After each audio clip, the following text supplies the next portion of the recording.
இன்றைக்கி நம்ம சேனலில் கேழ்வரகு அடை ராகி அடை தான் எப்படி செய்கிறதுன்னு பார்க்க போகிறோம். ஒரு பேனில் தேவையான அளவு எண்ணெய் சேர்த்துக்கோங்க. எண்ணெய் காஞ்சதும் கடுகு பொரிஞ்சதும் ஒரு வெங்காயம் பொடியாக நறுக்கி சேர்த்துக்கோங்க. வெங்காயம் நல்லா வதங்கினதுக்கப்புறம் இதில் 10லேருந்து 12 பல் பூண்டை நல்லா நசுக்கி சேர்த்துக்கோங்க. 2 பச்சை மிளகா பொடியாக நறுக்கினது, ஒரு கொத்து கருவேப்பிலை இலை எல்லாம் சேர்த்துட்டு நல்லா வதக்கிக்கோங்க. இதுக்கு தேவையான அளவு 1 டேபிள் ஸ்பூன் உப்பு சேர்த்துட்டு அதையும் வதக்கிக்கோங்க. சேர்த்ததுக்கப்புறம் நம்ம க்ளீன் பண்ணி வச்சுருக்க ஒரு கைப்பிடி அளவு முருங்கைக்கீரையை சேர்த்துட்டு நல்லா வதக்கி விட்டுக்கோங்க.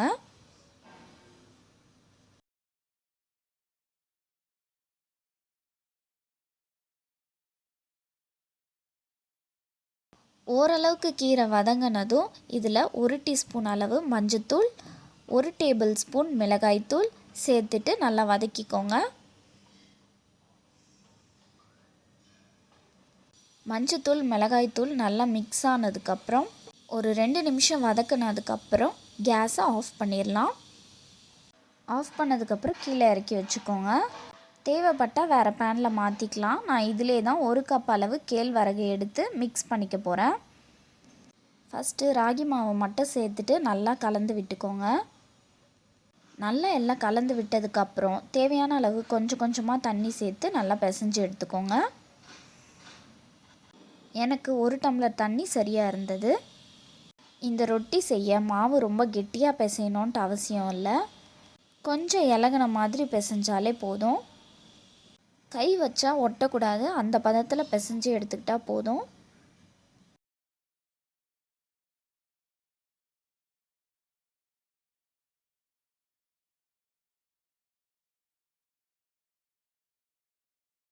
பாருங்கள் எந்த பதத்தில் பிசைஞ்சிருக்கேன்ட்டு. இப்போ ரொட்டிக்கு மாவு ரெடியாக இருக்குது. ரொட்டி செய்ய நம்ம தேவையான சைஸ்க்கு உருண்டை பிடிச்சி எடுத்துக்கலாம். உருண்டை பிடிச்ச மாவை ஒவ்வொன்றா தட்டி தவாவில் சுட்டு எடுக்க வேண்டியது தான். வீட்டில் வாழை இலை இருந்ததுன்னா அதில் லைட்டாக எண்ணெய் தடவிட்டு இந்த மாதிரி திரட்டி எடுத்துக்கோங்க. வாழை இலை இல்லாத பட்சத்தில் இந்த மாதிரி எண்ணெய் கவர் அந்த மாதிரி எடுத்துட்டு லைட்டாக எண்ணெய் தடவிட்டு இந்த மாதிரி கொஞ்சம் கொஞ்சமாக இந்த மாதிரி கையில் அமுக்கி விட்டாலே அழகான ரவுண்ட் ஷேப்புக்கு வந்துடும். கேழ்வரகை அடிக்கடிக்கு உணவில் சேர்த்துக்கிறது ரொம்ப நல்லது. அதுவும் இந்த மாதிரி முருங்கைக்கீரையோடு சேர்த்து சாப்பிடும்போது ரொம்பவே நல்லது. இந்த மாதிரி செஞ்சு சாப்பிடும்போது டேஸ்ட்டு சூப்பராக இருக்கும். மறக்காமல் ட்ரை பண்ணி பாருங்கள். அவ்வளோதாங்க, தட்டி ரெடி ஆயிடுச்சு. இதை அப்படியே தோசைக்கல்லில் போட்டுடலாம். தோசைக்கல் மீடியமான ஃப்ளேமில் வச்சுக்கோங்க. திரட்டி வச்சுருந்த மாவை போட்டுட்டு மேலே லைட்டாக தேவைன்னா எண்ணெய் சேர்த்துக்கோங்க.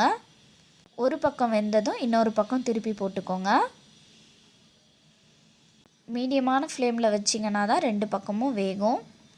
இல்லைன்னா வெளியே வெந்த மாதிரியும் உள்ளே வேகாத மாதிரியும் இருக்கும். அவ்வளோதாங்க, சுவையான ராகி ரொட்டி தயார். தேங்காய் சட்னி, கார சட்னி, குருமாவோட சூப்பராக இருக்கும். நீங்களும் மறக்காமல் உங்கள் வீட்டில் ட்ரை பண்ணிவிட்டு எப்படி இருந்துச்சுன்னு கமெண்ட் செக்ஷனில் கமெண்ட் பண்ணுங்கள். வீடியோ பிடிச்சிருந்தா லைக் பண்ணுங்கள். இந்த மாதிரி யூஸ்ஃபுல்லான வீடியோஸ் பார்க்க சப்ஸ்கிரைப் பண்ண மறக்காதீங்க. பக்கத்தில் இருக்கிற பெல் ஐக்கான் கிளிக் பண்ணவும் மறக்காதீங்க.